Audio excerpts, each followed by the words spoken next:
Media and the listening public. The Ministry of Labor wishes to inform the public of the government's plan to make legislative amendments to address the long-standing challenge of providing a means for long-term residents to secure permanency in Bermuda. This initiative is in direct alignment with the immigration reform strategic priority to achieve a simplified, fair, and modern immigration legislative framework. As indicated in the 2020 speech from the throne, this government is committed to making revisions to the Bermuda Immigration and Protection Act 1956 that will advance comprehensive immigration reform by providing a framework for persons to obtain permanent residency in Bermuda. In 20 in August of 2000, a report entitled Bermuda's Long-Term Residents, a discussion paper was presented to the legislature by the then Minister of Labor, Home Affairs and Public Safety, the Honorable Paula A. Cox, JPMP. The report described the untenable situation of long-term residents who have no legal means to regularize their immigration status. 2 decades later, Bermuda still struggles with providing secure permanent residency in Bermuda. Long-term residents include persons in a variety of different personal circumstances. For the purpose of the legislative amendments, define long-term residents to include the following: persons who were born or arrived in Bermuda at an early age and have been ordinarily resident in Bermuda, persons who have been ordinarily resident in Bermuda, seeking to remain, and who have continuously contributed to the Bermuda community, a divorced parent of a Bermudian child, an unwed parent of a Bermudian child, children of first and second generation permanent resident certificate holders who have been ordinary resident in Bermuda. In developing a policy and legislative solution for the issues of long-term residents, the government has identified three problems it is attempting to address. Problem one addresses the issue of long-term residents generally. Many non-Bermudians have embraced, integrated into, and contributed to Bermuda for an extended period. These non-Bermudians should be afforded some level of security to enable them to remain. This includes, but not limited to, persons who were born in Bermuda or arrived in Bermuda at an early age and have been ordinarily resident in Bermuda for an extended period of time, persons who have continuously worked in Bermuda for a significant period and seek to continue to make Bermuda their home. The government has heard the concerns from members of our community. There are many individuals who were born in Bermuda or being in Bermuda from an early age, call Bermuda home, but have no way to normalize their residency in Bermuda. The ability for some of these individuals to remain in Bermuda with their families is tied to their ability to secure a work permit. This issue must be addressed. Problem two addresses the issue of long-term residents who are parents of Bermudian children. Currently, non-Bermudian parents of children who possess Bermudian status must leave the island after the child's 18th birthday. In this case, the parent either takes the child with them or is separated from the child. This includes a divorced parent of a Bermudian child and an unwed parent of a Bermudian child. As the Minister of Labor, I have experienced firsthand the stress, anxiety, and anguish that parents of children with Bermuda status must face as their children turn 18. Currently, there is no clear provision that will allow a mother or father to remain in Bermuda after a certain age. It is never my intention as minister or the intention of the government to bring grief to a parent who simply wants to remain in Bermuda with their child. A parent should not have to choose between living with their child or leaving without their child. Problem three addresses the issue of second generation PRC holders who are unable to pass PRC to their third generation children. Persons who have obtained a PRC or under Section 31A of the Act can pass the PRC on to their children, who are second generation by means of Section 31B. However, the children of those second generation PRC holders, referred to as third generation children, do not have residency rights in Bermuda, despite in some cases being born in Bermuda. This exception to this general situation is those persons in the category who are eligible to apply for PRC until 2022 due to the recent repatriation and mixed status families legislation passed in 2020. This problem also needs to be addressed. As a solution to all three problems identified, the government proposes expanding eligibility for persons to obtain a permanent residence certificate outlined as follows. Proposal 1, addressing long-term residents generally. The government proposes to extend the eligibility criteria for the granting of a PRC to include any person who has been ordinarily resident in Bermuda for 20 years or more. This includes persons who were born in Bermuda or arrived in Bermuda at an early age and have been ordinarily resident in Bermuda, as well as persons who have continuously worked in Bermuda and seek to continue to make Bermuda their home. Proposal 2 addresses parents of Bermudian children. The government proposes to extend the eligibility criteria for the granting of PRCs to include the non-Bermudian parent of a child with Bermuda status who has been ordinarily resident in Bermuda for 15 or more years. This includes, but is not limited to, a divorced parent of a Bermudian child and an unwed parent of a Bermudian child. Proposal number 3 addresses the children of second-generation PRC holders. The government proposes to extend the eligibility criteria to allow permanent residence certificates to children born to second-generation PRC holders who have been ordinarily resident in Bermuda for 10 years or more and are at least 18 years of age. This government's proposals seek to provide a more effective solution for long-term residents living in Bermuda. This solution will enable Bermuda's long-term residents to gain a permanent residency certificate. It also improves upon the repatriation and mixed status families amendments made in 2020 and supports the principle that families should not be separated. The government's solution to this long-standing challenge will provide a more fair and consistent process of securing permanency for long-term residents. Additionally, the policy proposals eliminate gender, racial, and financial bias by giving equal opportunity and security of tenure to long-term residents. The recommended time period required to grant permanent residence certificates to individuals who have been ordinarily resident in Bermuda is very conservative. Approximately 96% of the 200-plus jurisdictions examined have significantly shorter time requirements for permanent residency. The current application fee for a permanent residence certificate under Section 31A of the Act is $50,000. The Ministry of Labor believes this fee is not in alignment with the principle of eliminating gender, racial, and financial bias, as the fee perpetuates unequal access for persons seeking to normalize their long-term residency. As such, the Ministry of Labor has reviewed the fee structure and has determined that the permanent residence certificate application fee shall be reduced from $50,000 to $10,000. The current application fee for a permanent residence certificate under 31B of the Act, as it relates to spouses and children of PRC holders, will remain unchanged at $3,150. This government has taken the balanced approach needed to provide a simple and effective solution for long-term residents to obtain a permanent residence certificate in a fair and reasonable way, and provides a sensible solution to the identified problems. Although we are faced with many challenges, this government will remain steadfast in moving Bermuda toward a more sustainable future. The policy proposals provide a more effective means for long-term residents to be granted permanent residency, thereby allowing families to remain together and allowing individuals to continue to contribute to the local economy as well as the social fabric of our community.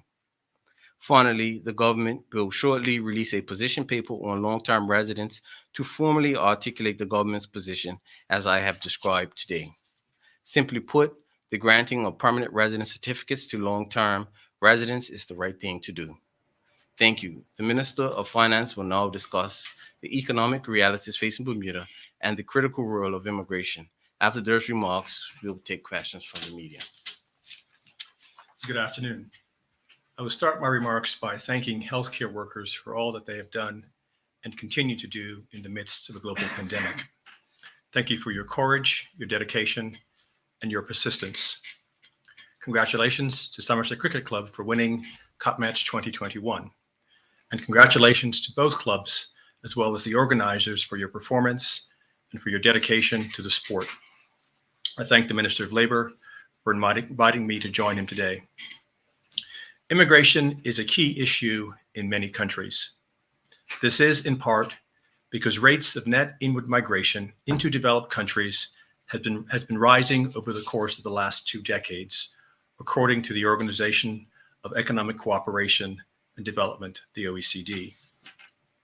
According to the 2016 census, there are more than 19,000 people residing in Bermuda who were born in another country, accounting for 30% of Bermuda's population. The population of immigrants is diverse, with just about every region represented.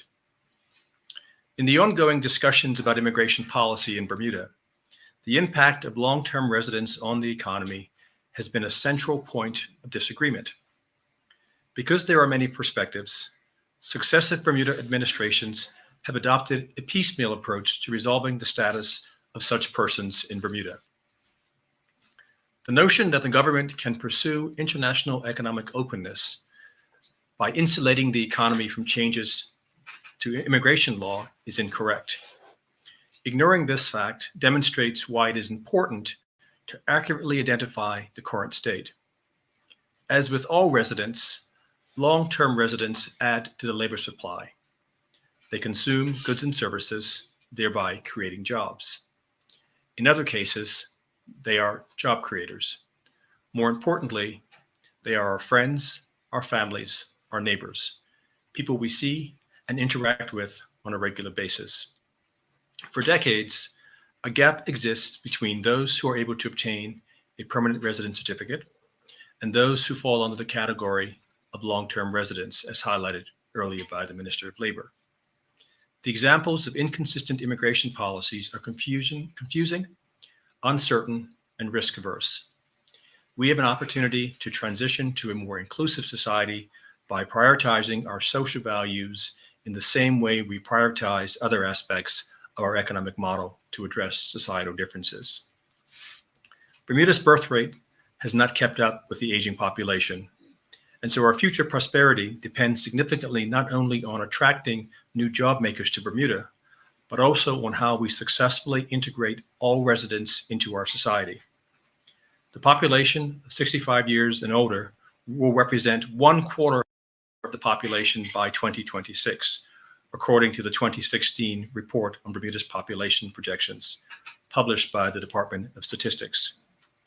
In 2019, the birth rate in Bermuda amounted to 8.2 live births per 1,000 inhabitants, according to the 2020 Bermuda Digest of Statistics.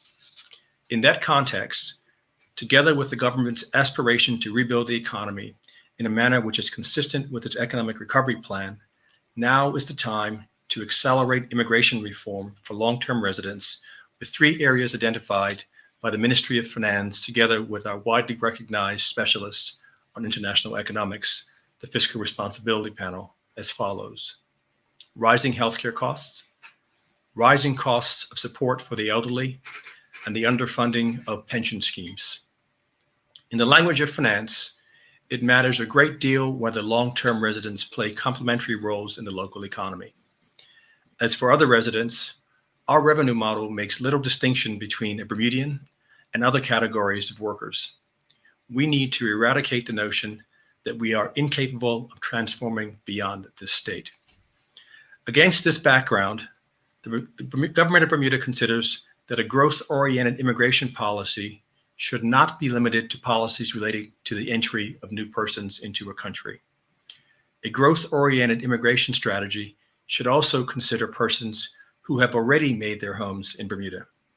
An immigration system that allocates all responsibility for fairness and proportionality to lawmakers should also avoid the necessity for timely reform. Should not avoid the necessity for timely reform. In addition, in addressing the challenges caused by the pandemic, the government has identified 31 priority initiatives it will move forward with to accelerate medium-term economic growth in parallel with immigration, healthcare, and education reform.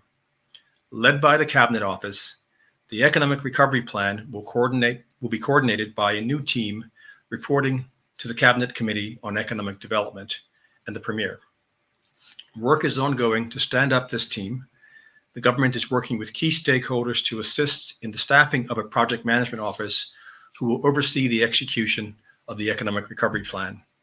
Updates on the progress of the ERP will be reported regularly. With that, we're happy to take any questions.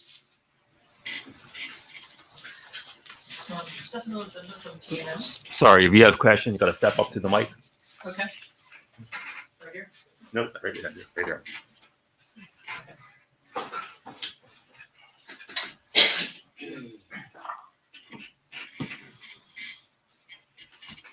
Good afternoon, Minister. Stefano Zenda from TNN. How long will it take for these proposed changes to take effect and to officially become legislation? The aim is to provide the framework for the legislative changes by the end of this legislative session, Okay, which would be October. by the end of September. Okay, and this has been an issue. The issue of long-term residents obtaining permanent residence certificates has been an issue for quite some time. So, what was the reasoning behind taking action at this particular point in time from the Ministries of Labor and Finance?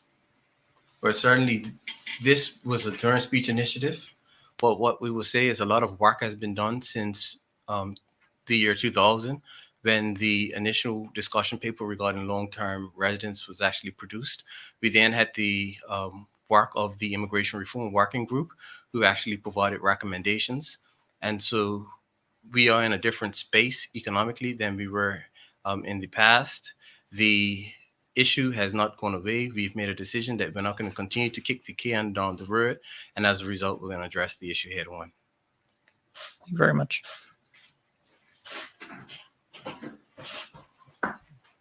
Good afternoon, Ministers. Gareth Finnegan, Raw Gazette. Minister Hayward, the ABA, when they were in government, I think it was around about 2014, 2015, they tried to address this issue through their Pathways to Status program, and it got kicked down the road, largely in part because of the PLP opposition at the time. So in what way does your policy now differ from what the ABA were proposing 6 years ago? I think the key difference is what you've articulated. We are not addressing any pathways to status. And so status is not a feature of the legislative changes or the policy proposal. Sure. What we're doing is creating a pathway for long-term residents to secure residency in Bermuda, which is fundamentally different from providing status to individuals. Okay. Minister of Finance, you mentioned how having foreigners here is essential to the economy, and there's been lots of talk about how we've got to grow the population through having more people come here.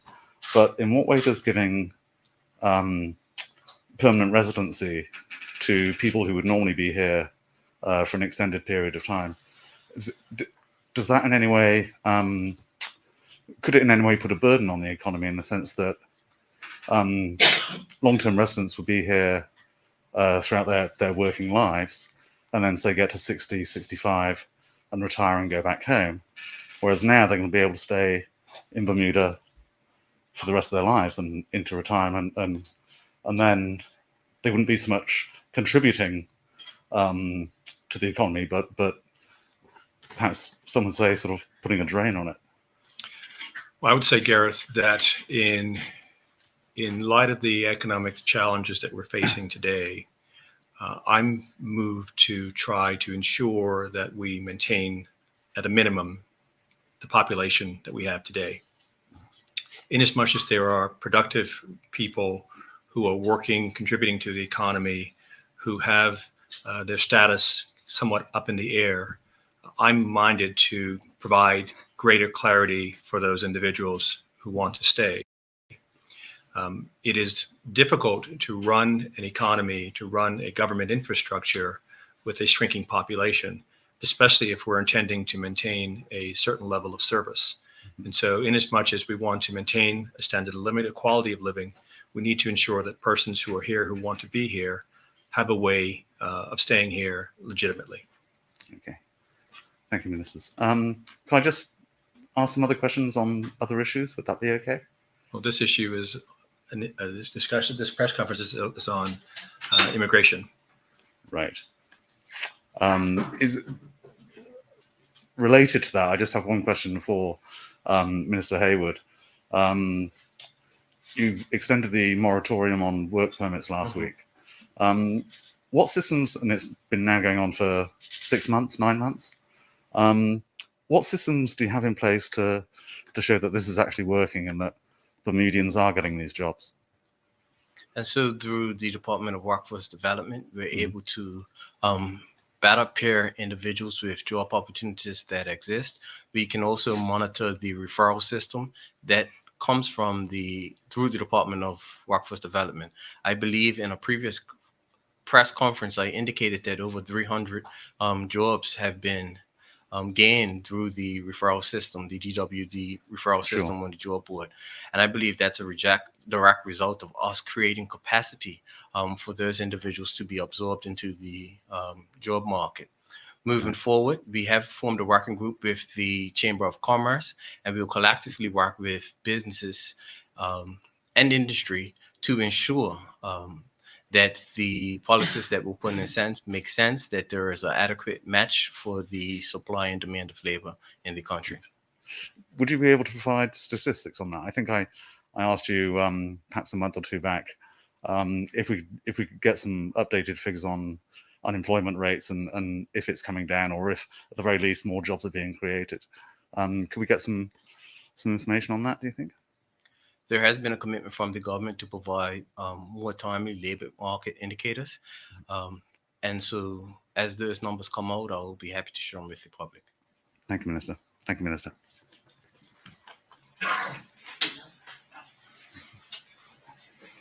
Good afternoon, gentlemen. Ciola Wilson, Bermuda Real. Minister Hayward, just in follow-up to Royal Gazette's question, so I'm clear. For the average Mr. and Mrs. Joe Average Bermuda, can you explain to me how is what you announced today different in any way from pathways to status?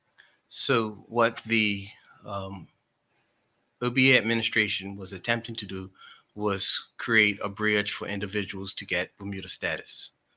This paper, and what I've articulated today, provides for long-term residents to remain resident in Bermuda.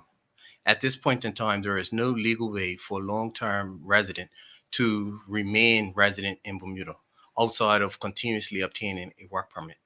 So the issue of status, a platform in your party's government from 2017 when they got reelected and reelected again on COVID, still does not address the status issue, correct? The PLP government has made no commitment to providing status to long-term residents. You objected to pathways to status and got elected on a platform promising to address it.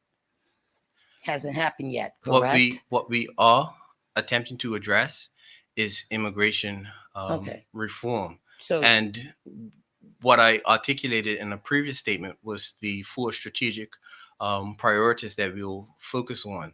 okay. Number 1, making the legislation fair. Number 2, ensuring that we strengthen compliance.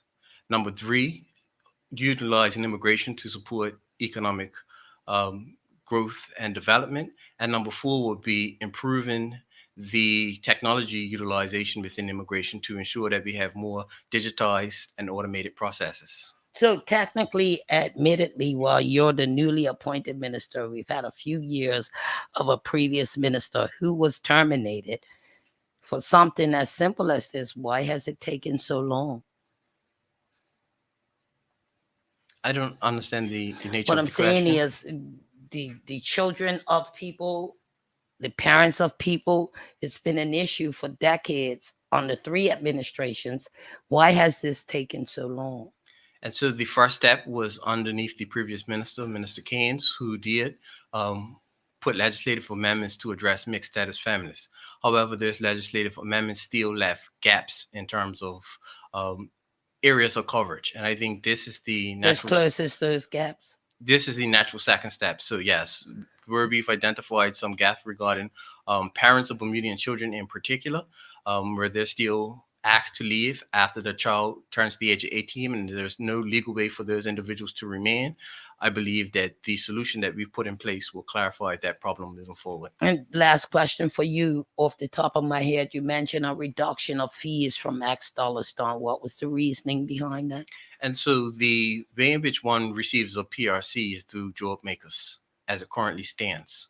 If we put a $50,000 fee on all PRC applications, I think it would be discriminatory and prohibitive for a portion of the population. And what we want to see is a policy that is fair, that don't have any racial bias, that doesn't have any financial bias, or doesn't have any gender bias. And so I think that's the main reason why we reduced the fees from $50,000 to $10,000. Thank you. Mr. Dickinson, nice to see you. Thank you for acknowledging my team's fabulous victory over this holiday. We'll leave it there.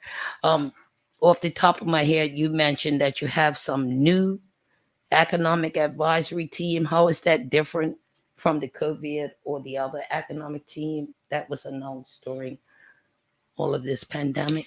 What I said is that we will be running the economic recovery plan out of the cabinet office. And so we will need to stand up a team out of the cabinet office who will oversee the work that's being done on the 31 initiatives that came out of the economic advisory committee. I noted that you made quite a point about Bermuda's aging population and being able to extend.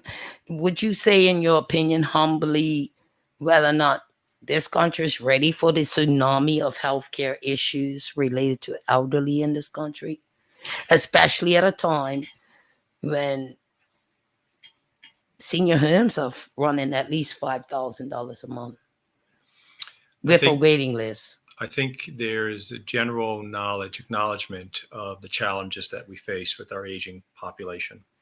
I think it is well known by most people in Bermuda the spiraling cost of healthcare.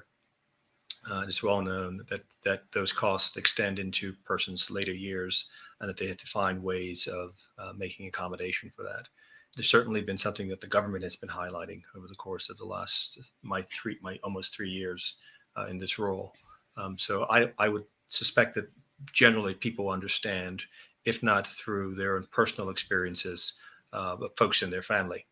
So anecdotally, they will. But you, as minister, would know that, and we've had press conferences from the premier on COVID saying our health minister can't wait to get back to healthcare reform, which is over here while we're dealing with COVID. Is this country ready? Like, with the exception of COVID, U.S. finance minister, with all this unemployment and benefits and so forth, where are we at with the deficit even? Can I just ask that question? Well, again, this is an immigration press conference. I'll say this much about the deficit. We have got plans in place to try to manage the deficit, but the way to get rid of the deficit is to properly manage our cost and to grow our economy. And growing our economy is directly linked to the subject of this press conference in terms of getting more economic activity with more productive people contributing to the economy. So you see this as a platform to getting to sustainability moving forward? I think it is incredibly difficult to advance an economic policy that does not have as a standard part of its plank immigration. I think immigration and economic policy are intimately interlinked. Thank you. Okay, thank you. Do we have any further questions from the media? All right, thank you all for attending and have a great day.